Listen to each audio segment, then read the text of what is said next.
आप तुम वो कर ही नहीं पाओगे। जैसे कहते हैं अब मंत्र ले लिया, अब क्या जाने की जरूरत है, मंत्र प्रकाशित ही नहीं होगा, जप ही नहीं पाओगे। लिख के देख लो, ये शब्द लिख लो, मंत्र नहीं प्रकाशित होगा, जप ही नहीं पाओगे। खिलवाड़ है परमार्थ चलना। एक एक अक्षर में अगर त्रुटि हो जाती तो छाती जलेगी। कैसे कैसे गलती कैसे होगी? एक अक्षर भी अगर शास्त्र सम्मत इष्ट प्रेरित है, हृदय शीतल रहेगा, परमार्थ प्रकाशित रहेगा। ये मार्ग है। अब कौन शास्त्र स्वाध्याय करता है? कहां में सत्य चर्चा सुनने को मिलती है? भगवत कृपा है जो सुनने को मिल रही, इसको हृदय में धारण करो। जो जीवन हमें भगवान ने दिया है ये निंदनीय जीवन नहीं है, ये रोने वाला जीवन नहीं कि हाय हमें दूल्हा नहीं मिला, दुल्हन नहीं मिली, हाँ संसार के भोग नहीं मिले, परिवार बड़ी कृपा हुई जिस दलदल से हम नहीं निकल सकते थे, नहीं निकल पाए अनंत जन्मों से, आज हमारी लाडली ने फूल जैसा मुझे अलग कर दिया। ये गृह कारज नाना जंजाला, ते अति दुर्गम शैल विशाला, ये शर्म आवत अति कठिनाई, राम कृपा बिनु आए न जाई। भगवान ने तुम पर कृपा की, तुम्हें नाचना चाहिए कि रोना चाहिए? विषयों को देख देख कर जलते हो, भोगने की लालसा रखते हो, कैसा जीवन? व्यर्थ जीवन बिल्कुल नहीं। सावधान, तुम्हारा जीवन भगवान के लिए, तुम्हारे भाग्य में श्री जी लिख दी गई है। आह, हमें नाचना चाहिए। हमारे भाग्य को बदलकर प्रभु ने अपना चरणारविंद, अपना धाम, अपना नाम, अपनी सेवा दे दी। धिक्कार है अगर ऐसे होने पर भी ललचाए और उस मार्ग की तरफ जाए जहां से श्री जी ने निकाल लिया है। तो जो वानप्रस्थ या संन्यास धर्म स्वीकार करके पुनः गृहस्थ धर्म का आश्रय ले लेता है, उसकी नारकी गति होती, दुर्गति होती है। बहुत ध्यान देने योग्य बात। जो वानप्रस्थ या विरक्त भाव संन्यास ले लेते हैं और कुछ वर्ष चलने के बाद मैं तो इस पे नहीं चल पाऊंगा लौट जाते, उन्हें घोर नरक की प्राप्ति होती है। कुछ भी कर लो, ये भारी अपराध तुम्हें नरक की प्राप्ति कराएगा। एक बार एक सन्यासी जी ने कहा था कि हमने गुरुजनों से सुना है कि यदि वचन से संकल्प ले ले कि बस अब कुछ महीने बाद हम सन्यास ले लेंगे और विरक्त होकर भगवान का भजन करेंगे, और यदि वो ऐसा नहीं करता तो उसे चंद्रायण व्रत रहना चाहिए, तब उस पाप से मुक्त होगा।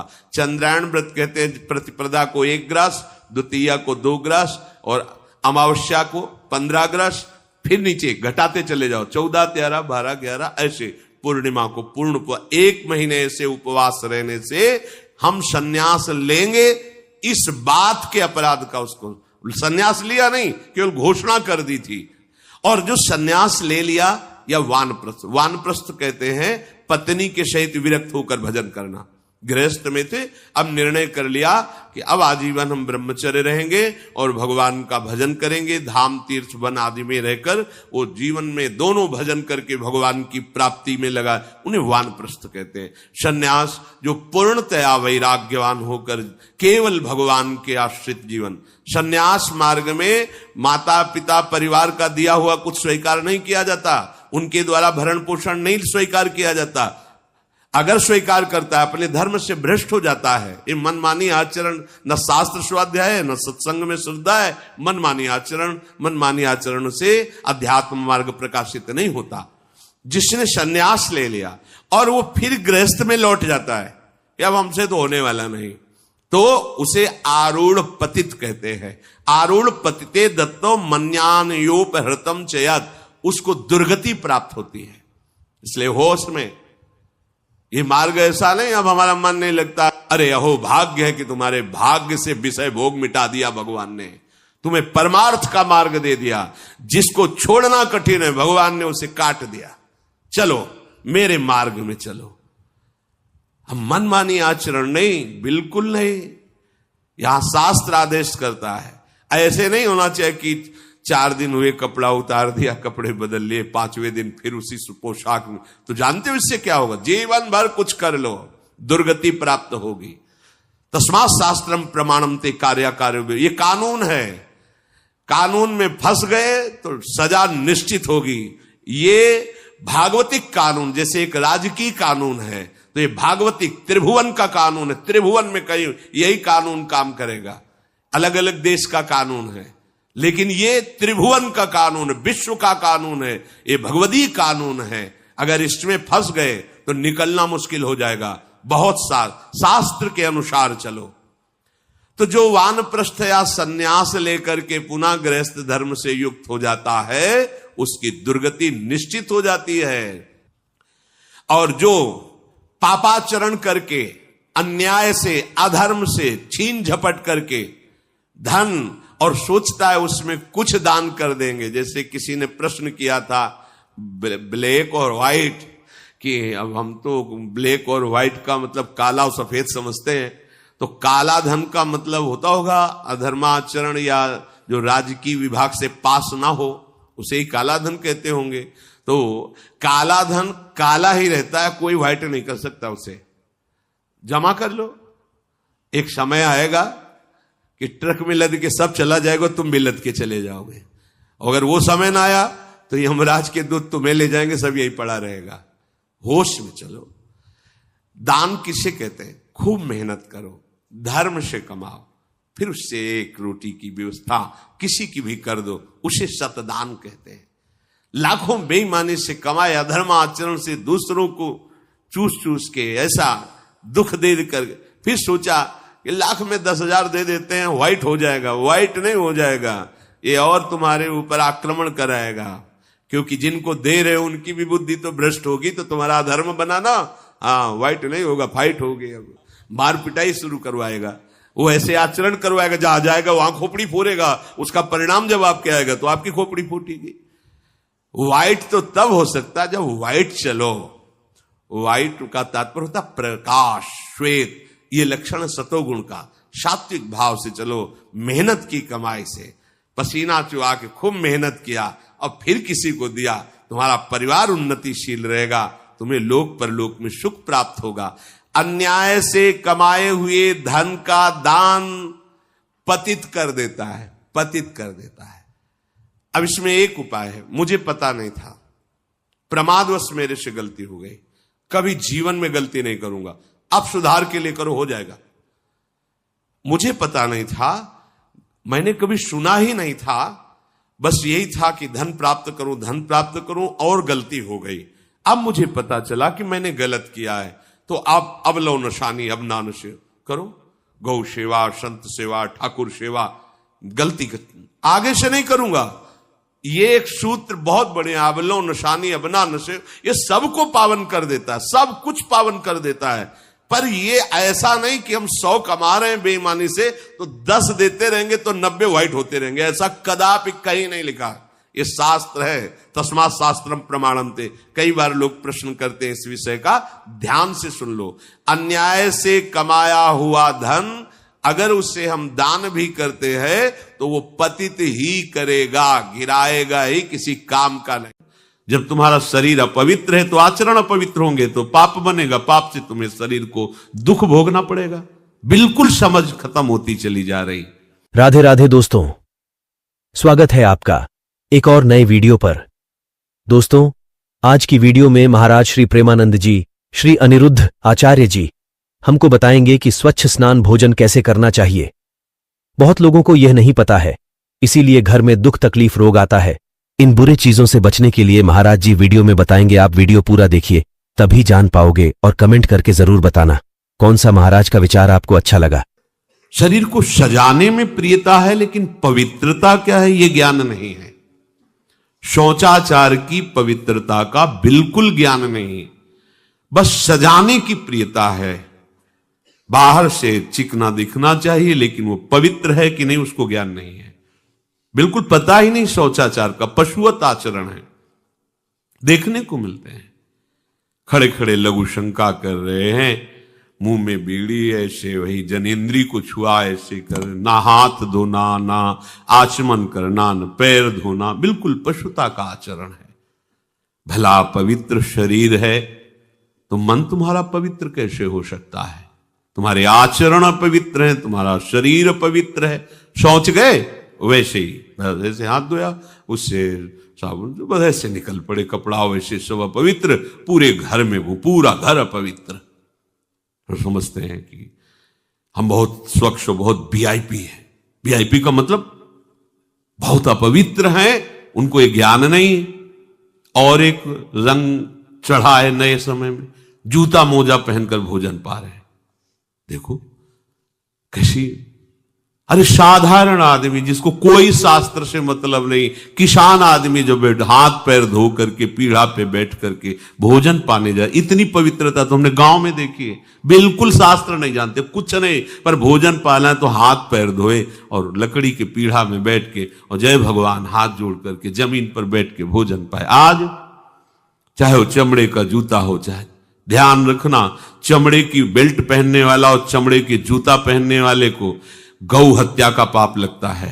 अगर वो इन पशुओं से जो चमड़े निकाल कर निर्माण किया जाता है, जूता बेल्ट आदि, ये जो गृहस्थी जन इनका प्रयोग करते हैं तो उसे गौ हत्या का दंड मिलता है, क्योंकि आप पहनते हैं, उसमें आप सहयोगी हुए, आप उसको प्रोत्साहन बढ़ा रहे हैं गौ हत्या का।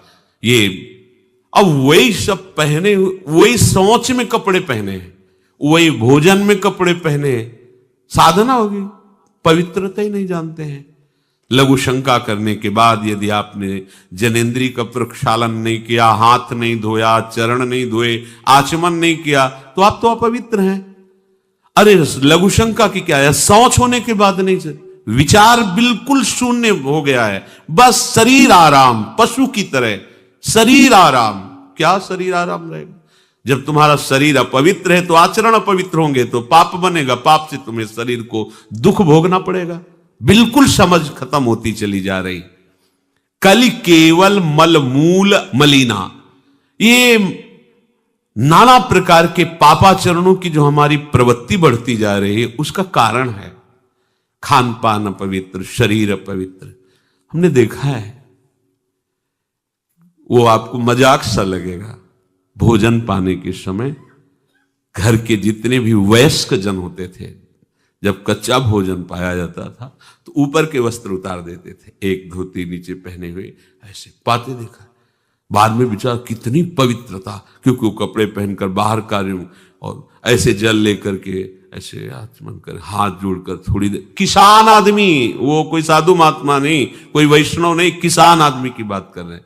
हाथ में जय बोल करके प्रभु की फिर प्रसाद पाए, जय हो भगवान आपकी। आज परोसने में अगर कहीं रोटी छू गई परोसने वाले को तो डांट लगती थी, पूरी रसोई जूठी करेगी, रखे थाल, हाथ धो, दूसरी थाल मिला। आज उसी से अमुक ले रहा है, उसी से अमुक ले रहा है, उसी से अमुक ले रहा है, वो शराब पीने वाला है, मांस खाने वाला है, गंदे आचरण का, उसी से आप ले रहे हैं। वो तो समाज में चलता है, समाज में तो समाज को लेकर चलना ही पड़ेगा। लघु शंका करने जाएं तो 3-4 कुल्ला करें, हाथ और मुंह धुलें, हाथ पांव धुलें, तब जाकर के आप शुद्ध होते हैं लघु शंका करने के बाद। यदि आप दीर्घ शंका जाते हैं, मल मूत्र की क्रियाओं के हम बारे में कह रहे हैं, मूत्र विसर्जन के बाद 4 कुल्ला करें, हाथ और मुंह धुलें, इसके बाद ही आप शुद्ध होंगे, नहीं तो आप अशुद्ध हैं। आज लोग जाते हैं लघु शंका करने, हाथ मुंह नहीं धुलते। आपके बच्चे हाथ मुंह धुलते ही नहीं है लघु शंका के बाद, उन्हें ज्ञान ही नहीं है, हाथ मुंह धुलते नहीं है, जाके बिस्तर में बैठ जाते हैं, जाके पढ़ने। आजकल बच्चे पढ़ते हैं, महाराज जी मन नहीं लगता। क्यों मन नहीं लगता? क्योंकि तुम शुद्धता का ध्यान नहीं रख रहे हो। जब भी लघु शंका जाओ तो जरूर से 4 बार कुल्ला करो, हाथ धो लो, पांव धो लो और हल्का सा जल का छिड़काव अपने ऊपर कर लो और श्रीमन्नारायण श्रीमन्नारायण शब्द का उच्चारण कर लो। अब आप शुद्ध हो गए। यदि आप दीर्घ शंका गए हैं, है ना, तो आप नहा के ही आए, वापस नहा के ही आए। यदि बिना नहाए, अब कई लोग ना जाते हैं और बिना नहाए सारे घर में घूमते रहते हैं। तुम अशुद्ध हो और इस अशुद्धि से दूसरों का नुकसान नहीं है, आपका ही मन आपको परेशान करेगा। आपके आज आप पवित्र हो ना, अपवित्रता में घूम रहे हो। अपवित्र लोगों को जो नकारात्मकता है, जिसे हम नेगेटिविटी कहते हैं, वह जल्दी पकड़ लेती है। व्यक्ति नेगेटिव होता है, नकारात्मकता की ओर बढ़ जाता है। इसलिए शुद्ध बनो। लघु शंका और दीर्घ शंका यह मलमूत्र की क्रियाएं हैं। दीर्घ शंका जाने, दिन में 4 बार दीर्घ शंका जाना पड़े तो 4 बार नहाओ, पूरा ना नहाओ तो अर्ध स्नान करो। अपनी नाभि को गीला करो, नाभि से लेके पूरा पानी डालो, यहाँ गर्दन छोड़ के, यदि आपको सर्दी लग रही है, प्रॉब्लम है, तो सिर ना गीला करो, यहाँ कंधे से पानी डालकर सर्वांग शरीर को गीला करो। इतना भी ना कर सको तो अपनी नाभि तक पानी डालकर अपनी नाभि को गीला करो और पूरा पाँव हाथ सब गीला करके और फिर कपड़े चेंज कर लो। जो कपड़े पहनकर आप दीर्घ संकाम जाते हैं वो सारे कपड़े आपको धुलने चाहिए। अब आप कपड़े पहन के दीर्घ संका हो आए और उसके बाद सारे घर में घूम रहे हैं तो आपकी बुद्धि भ्रष्ट हो जाएगी और यही भ्रष्टता तुम्हारी सर्वनाश का कारण बन जाएगी। महाभारत में एक कथा है राजा नल की। एक राजा थे नल, ये महाभारत, ये तुम कथाएं पढ़ा करो, ग्रंथ पढ़ो तो कुछ समझ में भी आए। राजा नल थे, वह इतनी शुद्धि का ख्याल रखते थे कि बहुत अधिक। एक दिन वो लघु शंका चले गए और वहाँ जब गए तो वहाँ से आए, रात्रि को उठे और लघु शंका गए और लघु शंका करके आए ना उन्होंने हाथ धुला ना पाँव धुले और इतनी अशुद्धि होने के कारण कलयुग उनकी खोपड़ी में आकर बैठ गया और उनका सर्वनाश हुआ है। लिखा है महाभारत में कि राजा नल पर जब कलयुग सवार हुआ तो उनके शरीर में कपड़ा भी नहीं बचा, सारा राज्य समाप्त हो गया, सारा यश सारी कीर्ति समाप्त हो गई और जंगल में दो दो रोटी के लिए दर दर भटकने लगे। ना पीने को पानी मिल रहा, ना खाने को कुछ मिल रहा, शरीर में कपड़े निर्वस्त्र घूम रहे। लिखा है महाभारत में। किस कारण? केवल लघु शंका गए और वो हाथ मुंह धुलना भूल गए, इतने के कारण कलयुग आके बैठ गया।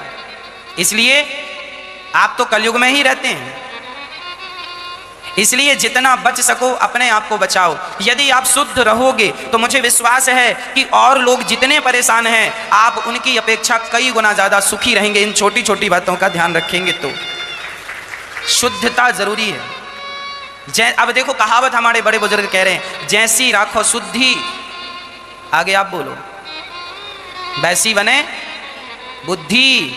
और सारी चीजें कहां से चल रही हैं? आज आपका यश है, आज आपका नाम है, आज आपके पास पैसा है, आज आपको लोग जानते हैं तो केवल आपकी बुद्धि के बल पर ही तो जानते हैं। आप बुद्धिमान हैं तो लोग जानते हैं आपको।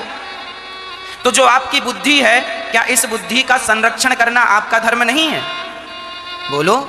आपके पास बुद्धि है तो वह बुद्धि पवित्र बनी रहे, इसका ख्याल रखना क्या हमारा और आपका फर्ज नहीं है?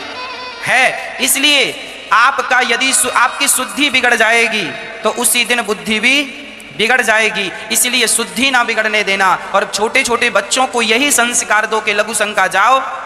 आप अपने बेटों को कहा करो लघु शंका जाया करें तो खड़े होकर लघु शंका ना किया करें, लघु शंका बैठ के करना चाहिए। ये अशिष्टता है, खड़े होके लघु शंका। आज तो बूढ़े बूढ़े दाढ़ी मूंछ पक गए, मरने वाले, इनको ज्ञान नहीं है कि खड़े होके नहीं लघु शंका करनी चाहिए। ये खड़े होके कहीं भी लघु शंका करने लग जाते हैं, इन्हें अक्ल ही नहीं है, कभी सत्संग किया नहीं, बाप दादों ने सिखाया नहीं। मूर्ख पैदा हुए, मूर्ख जिए, मूर्ख मर जाएंगे।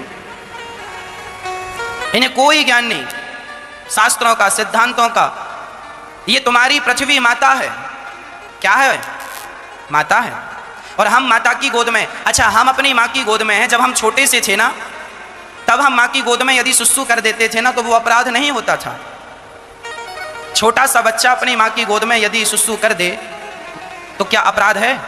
कोई माँ उसे साफ करती है। पर वही बच्चा बड़ा हो जाए और फिर खड़ा होकर माँ की तरफ सुसु कर दे जानबूझकर, तो ये अपराध है या नहीं? मतलब गोद में सुसु करना अपराध नहीं है, पर खड़ा होकर के माँ की तरफ करे तो अपराध है। अरे तुम बड़े हो गए हो, ये भारत तुम्हारी माता है, बैठ के करना चाहिए। लघु शंका बैठ के करना चाहिए, खड़े होके करना अपराध है। ये माँ का अपराध बन रहा है तुमसे और तुम्हें पता ही नहीं कि तुम क्या अपराध कर रहे हो। इसलिए हमारे शास्त्रों में मल मूत्र त्यागने का भी एक विधान है। कैसे त्यागना? कहीं ऐसा भी है कि शौच में पानी का ही प्रयोग नहीं होता हो? है? टिश्यू पेपर कह रहे हो। विचार करो यार, मतलब कहां पहुंच रहा है हमारा। ओ कहते वीआईपी लोग हैं, वाह है ये वीआईपी लोग। अरे बिना जल के कैसे प्रक्षालन हो जाएगा? कैसे आप पवित्र कैसे? पर पवित्र होना किसको चाहिए? वो तो पशुवत आचरण है। कली केवल मलमूल मलिना, पाप पयो निधि जन मन मीना। जैसे मछली जल में ही केली करती है, ऐसे कलियुगी प्राणी का मन पाप में ही केली करना चाहता है। अपवित्र विचार, कैसी कैसी मलिनताएं बढ़ती चली जा रही। रसोई अभी बनकर तैयार नहीं हुई, ऐसे सो खड़े खड़े वही रसोई, क्या पछता है। अरे एक बार बन जाए उसे थाल में लगाओ। हम नहीं कहते तुम भगवान का भोग लगाओ जाके, नहीं वैष्णव हो, नहीं भजन कर, कम से कम थोड़ी तो पवित्रता। एक बार थाल लग जाए, हाथ जोड़ो, अन्न को ही प्रणाम करो। अन्न ब्रह्म, उपनिषद में आता है। ये अन्न ब्रह्म है, उसे प्रणाम करो। वह हमारे जीवन को पुष्ट करता है, हमें भगवत भाव हाथ जोड़कर। कहां हाथ जुड़े, वो तो जूता पहने वैसे ही सब कोई खड़े खड़े खा रहा है, कोई मतलब ये हो क्या रहा है। हमने देखा है पहले बारात आती थी तो पट्टियां बिछाई जाती थी, गोबर से जमीन लिपी होती थी, दो आदमी पात्र लिए खड़े, सबके हाथ पैर धुलाए, सब बैठ गए, फिर सबको परोसा, माताएं मंगल गीत गा रही, परोसा जा, कितना पवित्र होता था। आज कोई ऐसा कमाई मिलेगा जो शराब न पिए हो, कोई ऐसा कमाई मिलेगा जो उद्दंडता न कर रहा, पशुता बढ़ रही ना। कैसे कल्याण का तो शब्द ही नहीं उनको कि कल्याण क्या, उनका यही कल्याण है, बस जनेन्द्री रसेंद्री की तृप्ति होती रहे, उतना ही वो सब कुछ समझते हैं। गोस्वामी जी कह रहे ये नाम कामतरु है, सब कामनाएं पूर्ण करने वाला है, और ये काल का भी काल है। देखो नाम अगर जिह्वा पे विराजमान है तो अपवित्र पवित्रो वा सर्वावस्थांगतोपि वह यह स्मरेत पुंडरीकाक्षम सवायाभ्यंतर शुचि, बाह्य और अभ्यंतर से पवित्र। पर यदि आपने सदाचार का पालन नहीं किया, शौचाचार का, तो नाम में रुचि होगी नहीं, ध्यान रखना। अगर कोई ऐसे नाम में रुचि, जब मनाया मुझ उठाया, जब मनाया, कैसी कैसी पशुता है, चिड़िया की तरह चुनते रहते हो। अरे एक बार, दो बार, तीन बार एक अपने भोजन का समय निश्चित करो, थोड़ा शांति से बैठकर भगवत भाव में आकर तब भोजन पाओ, वैसे ही आपका भाव बनेगा जैसा भोजन आपका है। पाते समय जिन भावों से आप युक्त हैं, लोग चिंतित रहते, परेशान रहते, क्यों? क्योंकि भोजन पाते समय परेशान थे, तो अब वो भोजन का जो रस है ना, वो केवल परेशानी पैदा करेगा। मान लो हमारी बात, ये निश्चित बात, भोजन के समय सारी चिंताओं को छोड़ो, आनंदमय होकर। बहुत बहुत धन्यवाद दोस्तों, वीडियो पूरा देखने के लिए। मुझे उम्मीद है कि वीडियो आपको अच्छा लगा। दोस्तों, महाराज जी के इन बातों को अगर फॉलो करोगे तो बुरे कर्म, रोग, दुख, तकलीफ, सारे परेशानियों से हमेशा बचे रहोगे। वीडियो को लाइक, कमेंट, चैनल को सब्सक्राइब कीजिए। मिलते हैं एक और नए वीडियो पर। राधे राधे। जब तुम्हारा शरीर अपवित्र है तो आचरण अपवित्र होंगे, तो पाप बनेगा, पाप से तुम्हें शरीर को दुख भोगना पड़ेगा। बिल्कुल समझ खत्म होती चली जा रही। राधे राधे दोस्तों, स्वागत है आपका एक और नए वीडियो पर। दोस्तों, आज की वीडियो में महाराज श्री प्रेमानंद जी, श्री अनिरुद्ध आचार्य जी हमको बताएंगे कि स्वच्छ स्नान भोजन कैसे करना चाहिए। बहुत लोगों को यह नहीं पता है, इसीलिए घर में दुख, तकलीफ, रोग आता है। इन बुरे चीजों से बचने के लिए महाराज जी वीडियो में बताएंगे। आप वीडियो पूरा देखिए, तभी जान पाओगे, और कमेंट करके जरूर बताना कौन सा महाराज का विचार आपको अच्छा लगा। शरीर को सजाने में प्रियता है, लेकिन पवित्रता क्या है ये ज्ञान नहीं है। शौचाचार की पवित्रता का बिल्कुल ज्ञान नहीं, बस सजाने की प्रियता है। बाहर से चिकना दिखना चाहिए, लेकिन वो पवित्र है कि नहीं उसको ज्ञान नहीं है, बिल्कुल पता ही नहीं। शौचाचार का पशुवत आचरण है, देखने को मिलते हैं। खड़े खड़े लघु शंका कर रहे हैं, मुंह में बीड़ी ऐसे, वही जनेन्द्री को छुआ ऐसे कर, ना हाथ धोना, ना आचमन करना, न पैर धोना, बिल्कुल पशुता का आचरण है। भला पवित्र शरीर है तो मन तुम्हारा पवित्र कैसे हो सकता है? तुम्हारे आचरण अपवित्र हैं, तुम्हारा शरीर अपवित्र है। शौच गए वैसे ही, जैसे हाथ धोया उससे साबुन बस ऐसे निकल पड़े, कपड़ा वैसे सब अपवित्र, पूरे घर में वो पूरा घर अपवित्र। तो समझते हैं कि हम बहुत स्वच्छ, बहुत वीआईपी हैं। वीआईपी का मतलब बहुत अपवित्र हैं, उनको ये ज्ञान नहीं। और एक रंग चढ़ा है नए समय में, जूता मोजा पहनकर भोजन पा रहे हैं। देखो कैसी, अरे साधारण आदमी जिसको कोई शास्त्र से मतलब नहीं, किसान आदमी जो बैठ हाथ पैर धो करके पीढ़ा पे बैठ करके भोजन पाने जाए, इतनी पवित्रता तो हमने गांव में देखी है। बिल्कुल शास्त्र नहीं जानते, कुछ नहीं, पर भोजन पाना है तो हाथ पैर धोए और लकड़ी के पीढ़ा में बैठ के और जय भगवान हाथ जोड़ करके जमीन पर बैठ के भोजन पाए। आज चाहे वो चमड़े का जूता हो, चाहे, ध्यान रखना, चमड़े की बेल्ट पहनने वाला और चमड़े के जूता पहनने वाले को गौ हत्या का पाप लगता है। अगर वो इन पशुओं से जो चमड़े निकाल कर निर्माण किया जाता है, जूता, बेल्ट आदि, ये जो गृहस्थी जन इनका प्रयोग करते हैं, तो उसे गौ हत्या का दंड मिलता है। क्योंकि आप पहनते हैं, उसमें आप सहयोगी हुए, आप उसको प्रोत्साहन बढ़ा रहे हैं गौ हत्या का। ये अब वही सब पहने, वही सोच में कपड़े पहने हैं, वही भोजन में कपड़े पहने हैं, साधना होगी, पवित्रता ही नहीं जानते हैं। लघु शंका करने के बाद यदि आपने जनेंद्री का प्रक्षालन नहीं किया, हाथ नहीं धोया, चरण नहीं धोए, आचमन नहीं किया, तो आप तो अपवित्र हैं। अरे लघु शंका की क्या है, शौच होने के बाद नहीं से विचार बिल्कुल शून्य हो गया है, बस शरीर आराम, पशु की तरह शरीर आराम। क्या शरीर आराम रहेगा? जब तुम्हारा शरीर अपवित्र है तो आचरण अपवित्र होंगे तो पाप बनेगा, पाप से तुम्हें शरीर को दुख भोगना पड़ेगा। बिल्कुल समझ खत्म होती चली जा रही। कल केवल मल मूल मलिना, ये नाना प्रकार के पापाचरणों की जो हमारी प्रवृत्ति बढ़ती जा रही है उसका कारण है खान पान अपवित्र, शरीर अपवित्र। हमने देखा है, वो आपको मजाक सा लगेगा, भोजन पाने के समय घर के जितने भी वयस्क जन होते थे, जब कच्चा भोजन पाया जाता था तो ऊपर के वस्त्र उतार देते थे, एक धोती नीचे पहने हुए ऐसे पाते देखा। बाद में विचार कितनी पवित्रता, क्योंकि वो कपड़े पहनकर बाहर कार्य हूं और ऐसे जल लेकर के ऐसे आचमन कर हाथ जोड़कर थोड़ी देर, किसान आदमी, वो कोई साधु महात्मा नहीं, कोई वैष्णव नहीं, किसान आदमी की बात कर रहे हैं। हाथ में जय बोल करके प्रभु की फिर प्रसाद पाए, जय हो भगवान आपकी। आज